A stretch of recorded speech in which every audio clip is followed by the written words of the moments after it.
Hello everyone, welcome to the Jeremiah Patterson Show. This is the TJPS morning news rundown. I know it's technically kind of not morning where a lot of you are, but forgive me, I was typing. It's 1,000 words, but I got this finished, so let's get to the news. It is January 25th, 2025. Happy Saturday morning to all of you. First of all, on the list, this is the first story up. A major story that transpired last night while many of you were sleeping. Donald Trump did something, and here's a little bit of context for what happened. In June of 1972, 5 men were caught breaking into the Democratic National Committee headquarters in Washington, D.C., at the Watergate complex. It was later discovered that those 5 men that broke into the DNC headquarters were at the behest of this man, Richard Nixon, President Richard Nixon, and it was being investigated, and he really didn't want people talking or essentially the truth getting too close to him. So on October 20th, 1973, President Richard Nixon ordered the firing of Archibald Cox, the Watergate special prosecutor. Essentially, Archibald Cox was investigating him, and if that didn't yell, "I'm guilty" enough, this really did. This was essentially a major scandal at the time. What happened after was even more stunning. Since Cox couldn't really be fired by Richard Nixon, he ordered his Attorney General Elliot Richardson to fire Cox. Richardson said no, and he resigned in protest. Nixon then said, well, Deputy Attorney General William Ruckelshaus, you fire him. He said no and resigned in protest. The next in line was DOJ, was Solicitor General Robert Bork, who later went on to have a botched Supreme Court nomination, basically process. But basically, Robert Bork complied with Richard Nixon's request to fire Archibald Cox, this Watergate special prosecutor, and he fired him. And so this scandal at the height of the investigation of Watergate was seen as a direct assault on the rule of law, an authoritarian president going to extreme lengths to cover up for his crimes and blatant corruption. It was on every single news outlet in the nation. Events that followed became known as the Saturday Night Massacre. Good evening. The country tonight is in the midst of what may be the most serious constitutional crisis in its history. The president has fired the special Watergate prosecutor, Archibald Cox. Because of the president's action, the attorney general has resigned. Elliot Richardson has quit, saying he cannot carry out Mr. Nixon's instructions. Richardson's deputy, William Ruckelshaus, has been fired. Ruckelshaus refused, in a moment of constitutional drama, to obey a presidential order to fire the special Watergate prosecutor.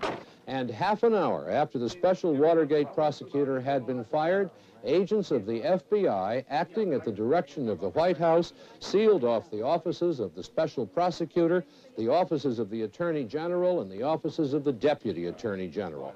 History doesn't always repeat itself, but it does rhyme, and boy, are the chords singing the same tune. This was from last night. Trump fires 17 inspector generals in late-night purge. Multiple news outlets are now reporting that this decision is focused on shaking up the federal bureaucracy and ensuring that people are going to show, quote, loyalty to the president. Where have we heard or seen this story before? So, inspector generals are charged with rooting out government waste, fraud, abuse, and misconduct. Yes, the president can fire them. That is legal. He does reserve that right. But he is supposed to give Congress a 30-day warning. Yes, the Trump administration has done this before in the first term, but this, it's not only brazen and broad, but it was abrupt and quite literally can be construed as something needing to be investigated by the Congress. Democratic Senator Elizabeth Warren's reaction to this was saying that he is, quote, dismantling checks on power and paving the way for widespread corruption. The chairman of the Judiciary Committee, the Senate Judiciary Committee, is seeking answers for why this happened, saying he, quote, he wants a further explanation for what happened. Crazy and unhinged, I know, but it's only day 5 of the new Trump administration. So that's thing 1 to know about today. Thing 2 is geopolitical. Donald Trump has been incessantly trying to purchase or take the nation of Greenland. Watch. Donald Trump has touted the idea of purchasing Greenland. This first was reported in 2019, but after being reelected, he's doubling down on it. But can this actually happen? Well, right now, Trump is saying that the US military will straight up invade the country, or the citizens of Greenland can voluntarily pledge their loyalty to the United States. It's not that easy, though. Not Trump or any country can simply just buy Greenland. It's an autonomous territory within the Kingdom of Denmark, and while it governs itself, Denmark oversees its foreign and security policy. Upon Trump's threatening rhetoric, though, Denmark has moved to boost Greenland's defense to ensure its protection. Trump has also talked about buying Canada, joking that the Prime Minister Justin Trudeau is the governor of a great state. This menacing and threatening language, along with the real possibility of leaving NATO and the United Nations, according to Project 2025, will cause the United States to lose allied nations' support and also put us into a state of isolationism. That was our reporting from back in December. Now that he is president, he's doubling down on it. In a phone call with the Denmark Prime Minister, he insisted that he wants to flat out take over and invade the island. Apparently, the call was aggressive and confrontational. The Danish Prime Minister added that even though she made clear that the island was not for sale, Trump remained very firm and it was very horrendous. She now believes that the matter is potentially very dangerous and that he's very serious about this. Greenland is a wonderful place. We need it for international security.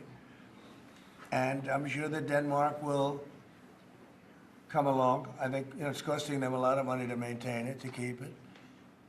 The people of Greenland are not happy with Denmark, as you know. I think they're happy with us.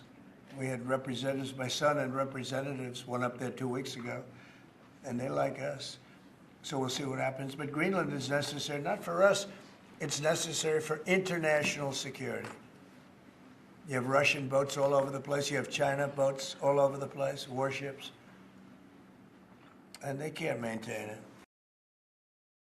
Greenland, of course, is a NATO country. We cannot just steal it. Per Article 5 of NATO, an attack on one is an attack on all. Of course, NATO is the National Atlantic Treaty Organization created after World War II to prevent World War III, to have the major countries and the Allied powers come together to stand together against the Axis powers, Russia, North Korea, China, those powers who seek to destroy the world or instill political nuclear fear.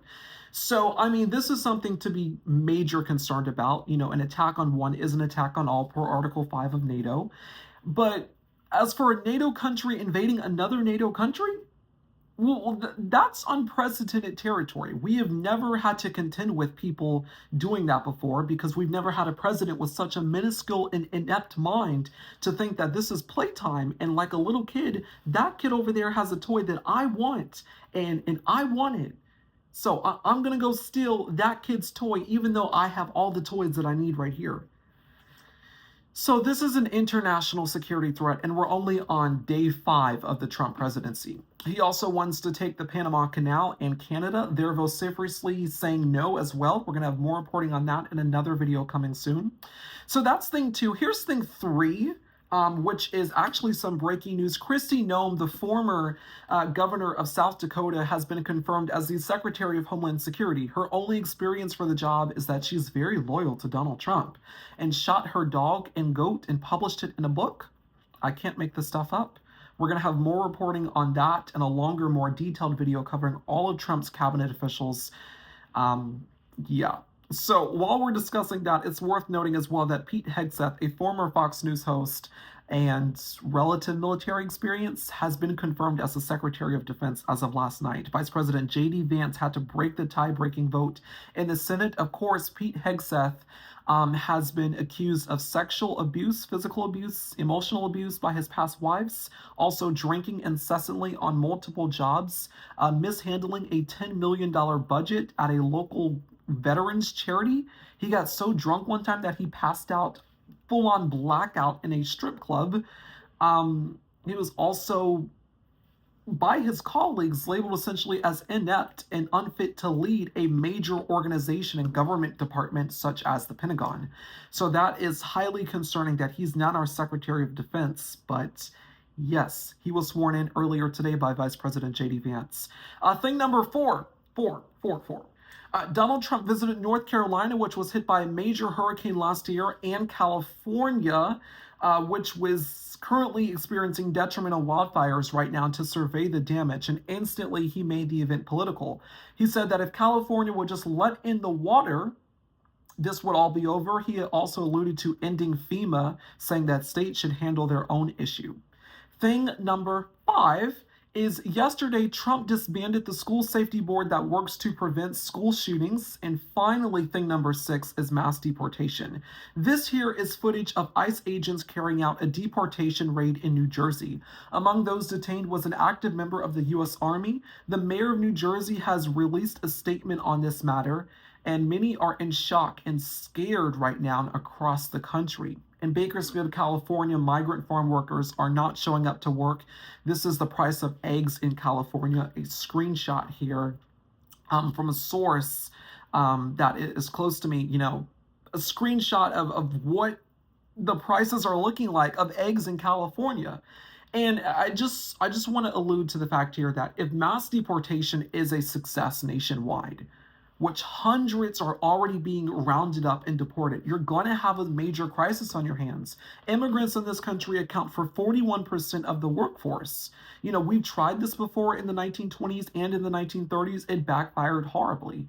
We'll be having a more detailed report on mass deportation in our evening report tonight, as the president of Mexico rejected a mass deportation flight from the United States yesterday. And Guatemala is now having to essentially talk to the Trump administration about, I believe, about 18 flights going into the country with people who've been deported from the United States.